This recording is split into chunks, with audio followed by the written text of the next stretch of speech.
Bonjour à tous, bienvenue sur Clan Gargleson, c'est Brax, troisième partie de la joute de la Duchesse numéro 3. Je sors de la débâcle contre Croxy et je défie Maemon qui est en Warrior of Dark God. Alors, il joue un Chosen Lord qui sera son général, de Sloth, un Tropicora, Wardice, Trophyrac, Albard, Flaming Standard, Binding Scroll et Talisman of Shielding. Donc un mec assez costaud qui a 4 points de vie. Slot, si l'unité de slot, donc de paresse à la patte, fait 10 pouces ou moins, il a plus 1 en endurance. En fait, il a plus 1 en endurance et s'il fait plus de 10 pouces dans la phase de mouvement ou de charge, il perd ce plus 1 en endurance. Un second Chosen Lord, lui aussi de slot, qui sera Dark Prelate, donc qui lui permet d'avoir 2 bounce spells, on verra ça tout à l'heure dans la sélection des sorts. Le Red Weapon, Touch of Godness, donc pour avoir plus 1 en force et en AP.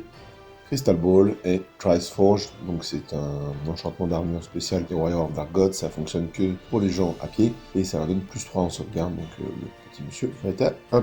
Un Sorcerer Wizard Master de l'occultisme, Veilwalker, Destiny's Call et Sighted Skywheel, l'ancien disque de Zetch. Donc assez intéressant ce Wizard Master de l'occultisme, je le vois pas dans les Warriors of Dark God. Ça va lui permettre d'avoir 2 fois le sort qui permet d'avoir 5+ d'invulnérable ou plus 1 à la vulnérable déjà existante. Alors on passe aux bases avec Dizzy Warrior, été major complet, Float et Zealot Banner. Donc la Zealot Banner ça lui permet d'avoir les attaques de soutien à 2 au lieu de 1, puisque je rappelle que les Warriors ont nativement 2 attaques. 5 Fallen et 2x8 War Wounds, donc un truc assez classique pour ce qui est des balles. 2x5 Warrior Knight, état-major complet, slot pour les 2 et une des unités aura des lances.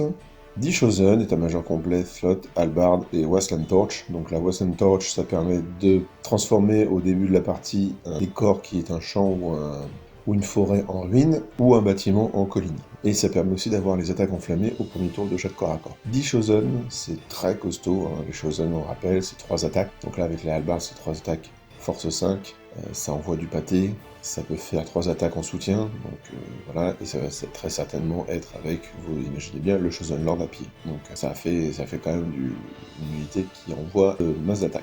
Un Chosen Chariot de slot évidemment, et un Warrior Chariot. Donc voilà, donc vous voyez un full apathie, pour parler en français. Donc c'est pas mal parce qu'en fait, vous voyez qu'il a accès son armée sur la défense avec le full apathie, donc un full endurance 5 tant qu'il fait pas plus de 10 pouces. Donc il y a même des charges où il peut faire moins de 10 pouces, du coup. Bon, les grosses armures habituelles des Warriors of Dark God. Et cette capacité potentiellement à avoir un double sort d'invulnérabilité. Donc c'est franchement pas mal. C'est original en tout cas. C'est original comme liste. Pas de gros monstres et pas de téléporte. Pourtant, je trouve que la téléporte irait bien dans l'idée de faire moins de 10 pouces, puisque ça casserait ce côté de devoir faire des grandes distances. Là, il n'y aurait pas besoin. Donc voilà. Donc là, ça fait vraiment l'armée qui avance tranquillement, qui encaisse très très bien et quand elle arrive au corps à corps, ça reste du Warrior of Dark God. Les caractéristiques de notre affrontement, nous sommes sur la table 14, nous sommes sur Rufus the Flank, donc l'attaque diagonale, et Capture the Flag.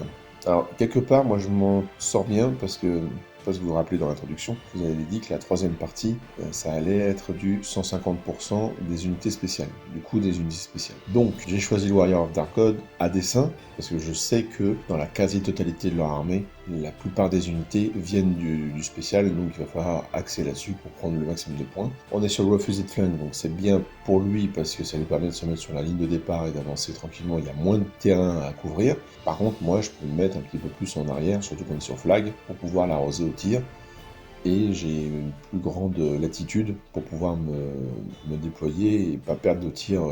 Évidemment, Capture the Flag, ça reste le scénario où je suis le moins bon. Toujours pas de magie ni de grudge. Donc le Master de l'occultisme va choisir le Hellfire, donc l'héréditaire Warrior of Dark God. C'est un blast force 6 mais AP 0. Par contre, il y a le Veilwalker et ça permet d'augmenter la distance ou de relancer pour blesser sur les blasts ou de me faire relancer les armures réussies. Hand of Glory, donc le fameux sort qui vous permet d'avoir une invulnérable à 5 ou un plus 1 à la vulnérable déjà existante. Marked for Doom et The Grave Calls. Voilà, je vais prendre un peu cher en magie, mais ça reste l'occultisme, donc bon, faut tuer des gens, et fort heureusement il y a les chiens pour ça. Et le Dark Prelate, donc il a le Hand of Glory de l'occultisme et les Spectral Blades de l'évocation, la relance pour blesser. Donc un choix de sort assez intéressant, je trouve. Je m'estime à 13 parce que, comme je vous l'ai dit, il n'y a pas de gros monstres, pas aller vite s'il veut rester en du 5. J'ai quand même beaucoup de tirs force 5, donc certes, je vais blesser que sur 4, alors que normalement je devrais blesser sur 3. Mais ça reste quand même, j'ai beaucoup de tirs, j'ai pas de tir léger, vous voyez, c'est pas de zark. Je veux dire, mon tir le plus faible, il est force 4, donc ça reste quand même pas trop mal. Évidemment, son plus 1 en endurance c'est embêtant, mais ça reste jouable au tir. Et puis vu qu'on est sur Capture the Flag, je vais pouvoir me... J'ai pas d'objet à aller chercher en fait. C'est lui qui va venir forcément, puisque c'est une armée de corps à corps. Et puis si jamais il refuse le jeu, je pourrais quand même venir chasser quelques unités. À partir du moment où je prends une unité boring qui en plus, si elle est spéciale, bah, j'aurai 150% des points. À ce moment-là, j'ai les flags et puis après je back. Il ne va pas avoir trop le choix d'avancer. Bon, après, quand on joue Warrior of Dark God, ce n'est pas pour patater dans un coin. Donc voilà notre déploiement terminé. De gauche à droite pour mon adversaire, nous avons le Warrior Chariot, le Chosen Chariot, les Warriors avec le Général sur Warbase, les 8 premiers chiens, les 5 chevaliers avec des lances, les chiens derrière, les 5 autres chevaliers avec armes de base bouclier. Tout là-bas derrière, nous avons le sorcier sur son disque, et à droite dans le champ, on a l'unité de Chosen, là, qui fait un peu peur, avec le seigneur à pied, et tout à droite, les Pollen. Bon, il n'y a pas de description de mon déploiement, mais vous avez pu voir sur la photo générale. Une ligne, je me suis planqué dans la ruine avec mon canon. Bon, évidemment, les Chosen qui sont plus ou moins en face sont guides des ruines. J'ai oublié de le dire, hein, c'est Wasteland Torch qui leur permet de faire ça. Et là encore, pas de place spécifique pour mes rangers, donc je les ai mis tout à droite. Et sinon, j'ai une ligne un petit peu plus classique, j'ai mis des volants un peu partout pour pouvoir l'agresser. Et la forêt centrale a été transformée en ruine, donc par la Wasteland Torch de mon adversaire. À mon tour 1, j'avance un petit peu, je mets tous mes volants à la portée de tir de quelque chose. Le reste ne bouge pas trop, parce que comme je l'ai dit, je vais l'attendre, on est sur flag. Au tir, je vais tuer 2 chevaliers, je vais faire 4 points de vie dans le Chosen Chariot avec le canon, et je vais tuer 3 Fallen. Donc une première phase de tir assez correcte, mais une fois encore, je n'ai rien tué, mais bon, c'est compliqué de tuer quelque chose du coup chez les Warriors of Dark God. Au premier tour de Maimon, il avance à balle, il ne lance pas de charge, il veut garder son endurance 5, il est encore un peu loin. Il se met à portée de sort avec son sorcier, puis vous voyez qu'il y a tout qui se remet un petit peu en place. Les Chosen up jump du champ dans la ruine, qui bénéficie encore d'un couvert. Et les 2 Fallen restant se cachent derrière le muret, m'embêteront plus trop. D'autant que, vous voyez, de ce côté-là, il y a un petit peu, j'avais pas mis de lourd, hein, j'ai mis 2 Grudge, il y a la Vengeance Seeker, 15 Kingsguard, donc quoi les accueillir. Ces Chosen, même si les Chosen me font quand même bien peur. En magie, je vais dissiper le Hellfire. Il va rater son Mark for Doom et il va rater son plus 1 en invue. Une phase de magie à blanc pour mon adversaire qui me va parfaitement bien. Au tour 2 des nains, j'ai lancé les Kingsguard sur les Fallen. L'idée c'était de les fumer et puis de me retrouver à menacer le flanc des Chosen. Bon, j'ai raté ma charge, donc je me retrouve ici. Je suis obligé de modifier un petit peu mes déplacements là-bas pour couvrir mes Kingsguard, éviter qu'ils se fassent attraper de flanc par les Chosen et se faire défoncer. Voilà. Le reste ne bouge pas beaucoup. Et j'ai une unité de mineurs qui arrive là derrière et qui va aller s'occuper de ces 2 Fallen. Il ne faudrait pas qu'ils viennent me rediriger une unité si j'ai besoin d'une combo de charge. Et ça permet d'avoir une unité supplémentaire de combat au cas où pour attaquer les Chosen. Et vous voyez que j'ai placé un bomber derrière les chevaliers, donc il n'y a que les chiens et le sorcier qui peuvent me voir. Je me fais pas trop de mourons pour ce bomber. Au niveau de la phase de tir, c'est un énorme massacre puisque je tue les 2 unités. Là, sur cette photo, je me suis un petit peu avancé. En fait, je tue les chevaliers. Première unité de chevalier qui se fait tuer, prend le premier flag, hein, du coup. Et je vais tuer, avec l'orgue, parce qu'il me restait l'orgue à ce moment-là, je vais tuer 3 chevaliers dans l'unité que vous voyez là dans le lac. Au tir, les mineurs vont se débarrasser, ou les rangers, je sais plus, des 2 déchus. Maemon a eu un peu de problème avec ses armures. La P2 a suffi à massacrer du Warrior of Dark God. Au tour 2 des Warriors, il lance la charge des Chosen dans le Vengeance Seeker. Il vient rediriger les Kingsguard avec ses chiens en utilisant le Release the Hound, donc lâcher les chiens qui permet de leur faire un mouvement de 22 pouces maintenant je crois, c'était 24 avant mais je crois que c'est 22. Le reste de l'armée avance, il se replace, bon après il peut pas faire grand chose d'autre, hein. Là il a perdu une énorme force de frappe avec ses chevaliers, donc il hésite avec les 2 chevaliers, les envoyer dans les arquebusiers, mais il aurait eu un tir de contre-charge sans malus, et puis au corps à corps, bon, ça aurait tenu pendant longtemps. À la phase de magie, le Greffcall va tuer le bomber qui s'était occupé des chevaliers, et le Hellfire va tuer l'attaque copter, donc heureusement tous les tests de panique, le test de panique des Kingsguard est réussi. avec la mort de ce pauvre attaque-copter. Au corps à corps contre les élus, c'est un drame pour lui, puisque je vais tuer un élu, mais il va me faire que 2 PV. Donc je reste, ça reste comme ça. Donc, pas de charge irré, pas de drame là-dessus. Malheureusement, alors c'est parce qu'ils avaient raté leur charge, hein, sinon bien sûr ils n'auraient pas été comme ça. Les Kingsguard ne voient pas les Chosen, pas de charge là-dessus, et c'est un peu dommage. À mon tour 3, on va la charge des 2 Grudgebusters. Hélas, je l'ai dit, les Kingsguard ne pouvaient pas voir les Chosen. Les mineurs c'était un peu loin, je préfère les ramener du muret et leur permettre de charger le tour d'après. Et puis le Vengeance Seeker ne les voyait pas. Au début je pensais qu'il pouvait les voir, et puis en fait on a regardé, non, je les voyais pas. Donc je le fais revenir ici pour aller toper les Chosen une fois qu'ils se seront certainement débarrassés de tous nos petits gars là. L'idée c'est de faire le plus de morts. Là j'envoie un peu mes Grudgebusters au casse-pipe, hein. C'est un peu du suicide. J'espère juste pouvoir faire des morts avant de mourir. Et bien sûr, les Kingsguard chargent les chiens en bas à gauche, hein, ça n'y a pas de problème. Au tir, je vais tuer les chevaliers au centre, hein, donc deuxième scoring. Et un coup de canon bien placé va tuer le sorcier. Donc ça, c'est super. Malgré leur target que donne la roue, la distance, etc., j'arrive à le tuer. Il rate son bien vu, donc c'est parfait. C'est parfait, je lui mets 4 PV, donc... Enfin, de toute façon, je le tue automatiquement parce qu'il est volant, je fais un D3+2, donc il a 3 points de vie. Donc voilà, je l'ai lancé pour le fun et j'aurais fait 5 points de vie. Très très bien. Je suis très content. Master de l'occultisme vient de mourir, il ne reste plus que le Dark Prelate. Donc en fait, il y a 2 sorts à 8 à dissiper par tour. Donc ça devrait bien se passer. Au CAC, par contre, les Chosen se lâchent. Hein, et on se retrouve comme ça. Donc j'ai toujours mon Vengeance Seeker à 1 PV. Par contre, ils ont tué le Grudge qui était devant, et le Grudge de flanc a fui, et j'ai vraiment pas fait grand chose, hein. J'ai tué un élu, je crois, un truc comme ça. J'ai pas fait grand chose là-dessus, c'est un peu tristounet, évidemment. Donc il se reforme comme ça, en me donnant le flanc, pour faire face au Kingsguard. En fait, il calcule mal, parce qu'il se met comme ça pour éviter que je le charge, et en fait, on est à mon tour, donc en fait, on va arriver à son tour. Tout dernier moment, il s'en rend compte, et en fait, j'ai plus la photo, mais il va se remettre face à mon Vengeance Seeker. Les chiens, évidemment, se font massacrer par les Kingsguard, non sans avoir réussi à tuer un des petits faucheurs, donc bien joué les chiens. Pas de photo malheureusement du tour 3 de Mayhem. J'ai celle-là qui vous spoil un petit peu ce qui se passe. Donc ils vont tuer le Seeker, les Chosen, c'est tout ce qui va vraiment se passer pendant cette phase, parce que du côté gauche, il envoie une double charge, le chariot et les warriors avec le mec sur Wardice, ils ratent tous les deux leur charge. Donc ça temporise pas mal de ce côté-là. Il a réussi à passer la reroll blessée sur ses Chosen. Bon, tant pis, mais c'est surtout que j'ai dissipé l'invue, ce qui m'arrange hein, pour la phase de tir suivante, et comme je l'ai dit, donc le Seeker décède. On arrive à mon tour 4, je prends le parti de charger plutôt que de tirer, parce que j'ai calculé, j'arriverai pas à tous les tuer avec une seule phase de tir, donc il faut que je fasse encore des PV. Donc j'envoie les Kingsguard de face, le Seeker de flanc et les mineurs de flanc.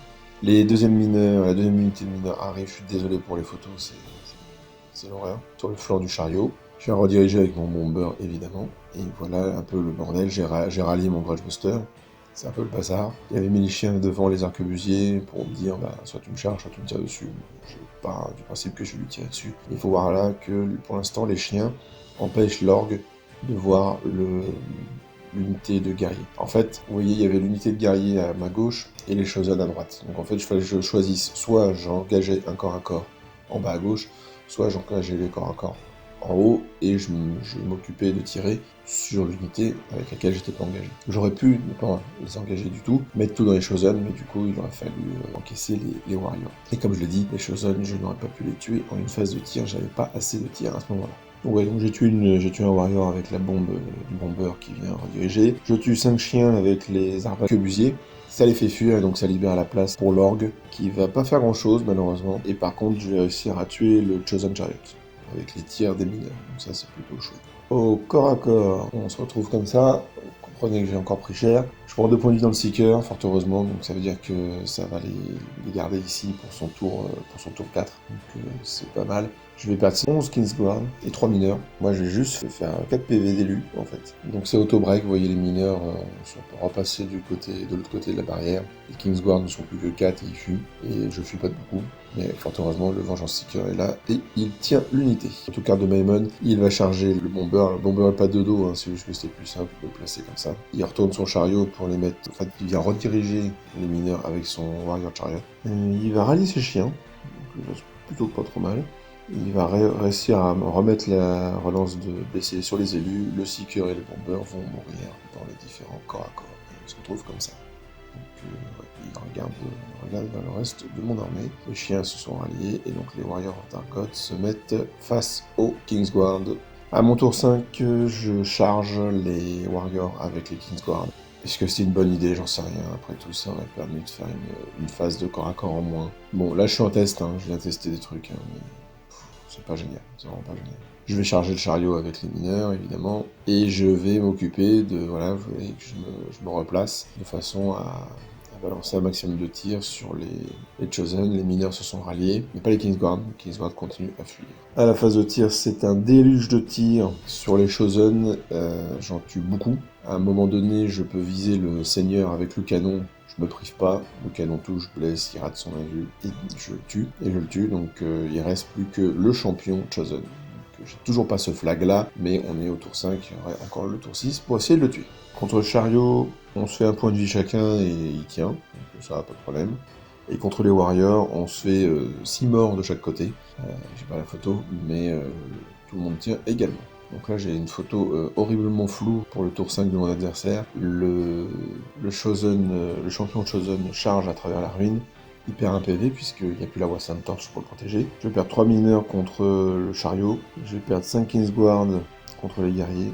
Et donc ils sont mis en fuite et rattrapés. Et je perds 3 points de vie sur le canon. Donc le canon est encore en vie. Incroyable, mais ce champion de Chosen a du mal avec ses 4 attaques à faire plus. Par contre on est toujours au corps à corps. Bon, il aurait fait une irée dans le pack avec le général derrière. Tour 6 des nains, je tente un truc, voilà, je lance telle une fusée, le Grudge Buster dans le flanc du Chosen Lord. Je me prends un ou deux PV d'ailleurs au passage quand j'arrive dans la ruine, mais c'est pas grave. Je vais rallier les Kingsguard et je vais faire une énorme bêtise. L'unité de Warrior avec le mec sur Wardace ne peut pas passer. Il n'y a pas la place entre l'infranchissable et le bord de table. Donc, même s'il longeait en charge l'affront, il ne pourrait pas passer. Et je retourne les longbarbes qui sont en bas depuis le début, là, pour regarder vers les combats, mais il n'y a aucun intérêt. Donc ça, c'est le genre de move qu'on fait quand on est au 6ème tour d'une 3ème partie d'un samedi où on est crevé. On fait des moves imbéciles. Mais ce truc ne sert à rien. Il n'y a aucune raison pour laquelle je l'ai fait. C'est pas comme si j'avais eu un tir un peu chatte, il me faut une hache de lancer qui arrive à tuer un mec. Non, il n'y a rien. Il n'y a aucun intérêt à faire ça. Donc voilà, donc ça je le fais. Un peu débile. Je vais finir à prendre les chiens avec les arquebusiers, je crois, sur la phase de tir. Et au corps à corps, je vais, avec les touches d'impact, tuer le champion de Chosen. Ça, c'est plutôt cool. Et de souvenir, je rallie les Kingsguard. Bon, par contre, le chariot continue à meuler mes pauvres mineurs, mais heureusement, ça reste. Et puis voilà, au tour 6 de Maemon, ce qui se passe, il a bien évidemment ce que j'avais vu, puisque je l'avais même dit, qu'il pouvait lancer la charge, donc je m'en fichais. Ça, c'était avant de me retourner.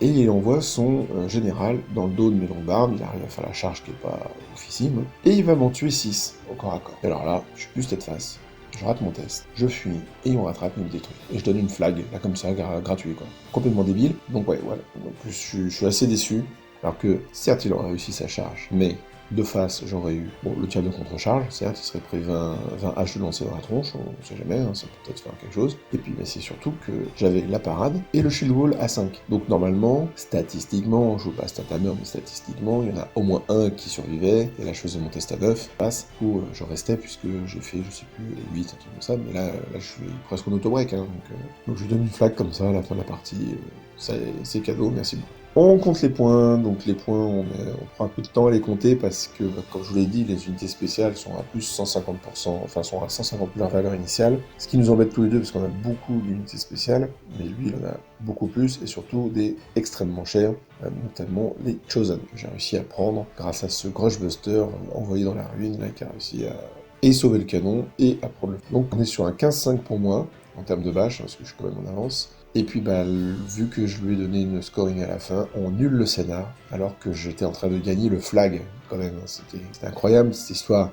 J'étais en train de gagner le flag, et voilà, je le fais nuller, donc on reste à 15-5. Bon, ça reste un bon score, mais je suis complètement... ça va faire une semaine quand j'enregistre là qu'on a eu le tournoi, et ça me bouffe encore cette histoire de... Là, pour le coup, j'ai perdu 3 points sur mon tournoi, très clairement, quoi. Jamais je dois faire ce genre de move, quoi. Et c'est une erreur que je pensais ne plus faire, et puis comme vous voyez, un peu de fatigue, un peu d'euphorie aussi, hein, le fait d'avoir réussi à stopper l'avancée des Warriors, et puis à prendre des points, surtout après la débâcle contre Croxy, peut-être, je sais pas. Bon, toujours est-il que voilà, je ne gagne que, entre guillemets, de 15. Fort heureusement, hein, ça aurait été un peu dramatique, par exemple, de faire un 10-10, parce que j'étais pas capable de pas sacrifier une de mes flags, par exemple. Donc, dernière partie du samedi, et bon, on range les figurines, on va faire la soirée pizza, dans une super pizzeria, et puis on attaquera bientôt le dimanche. Donc je vous remercie de me suivre sur le Club Amazon, et je vous dis à très bientôt, cette putréfaction sur vous.